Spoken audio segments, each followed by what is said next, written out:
Colours Marathi वाहिनीवरील फिरतीचा वणवा उरी पेटला या मालिकेतून अभिनेत्री रसिका वाखरकर प्रेक्षकांच्या भेटीला आली होती. काहीच दिवसांपूर्वी तिने तिच्या वैयक्तिक आयुष्याबद्दल एक अपडेट शेअर केली होती. काही दिवसांपूर्वीच तिने तिच्या होणाऱ्या नवऱ्याबरोबरचे फोटो शेअर करत लग्न करणार असल्याचं सांगितलं होतं. तर आता नुकताच तिचा साखरपुडा देखील पार पडला आहे. रसिकाच्या होणाऱ्या नवऱ्याचं नाव शुभंकर उमराणी असं आहे. रसिकाने नुकतीच तिच्या होणाऱ्या नवऱ्याची म्हणजेच शुभंकरची अशोक सराफ यांच्याशी भेट घालून दिली.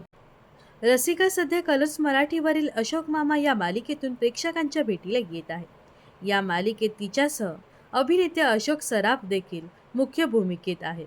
त्यामुळे रसिकाने पहिल्यांदाच तिच्या होणाऱ्या नवऱ्याबद्दल अशोक सराफ यांनाच सांगितलं होतं.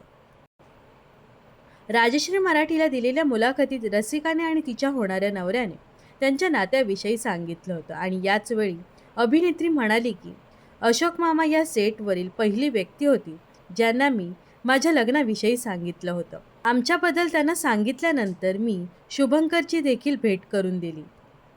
यानंतर रसिकाचा होणारा नवरा शुभंकर म्हणाला, मला तो दिवस अजूनही आठवतो. अशोक सराफ ही व्यक्ती म्हणून कशी आहे याबद्दल मला आधी काहीच कल्पना नव्हती.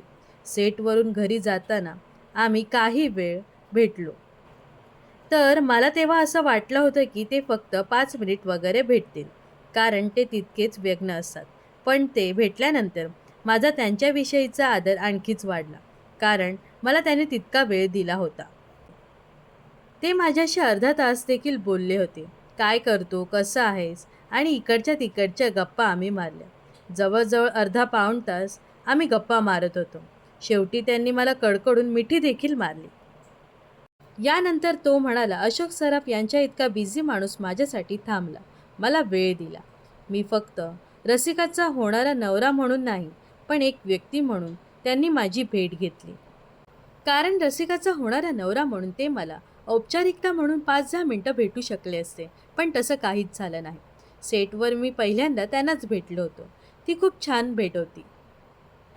या दरम्यान रसिका व शुभंकर यांचं पहिलं केळवण अशोक सराफ यांच्या घरी निवेदिता सराफ यांनी केलं होतं. तर अभिनेत्री रसिका वाखरकरच्या लग्नासाठी तुम्ही किती उत्सुक आहात हे नक्कीच कमेंट्स करून सांगा व अशाच मनोरंजन विश्वातील ताज्या घडामोडी जाणून घेण्यासाठी नक्कीच आपल्या चॅनलला सबस्क्राईब आणि फॉलो करायला विसरू नका.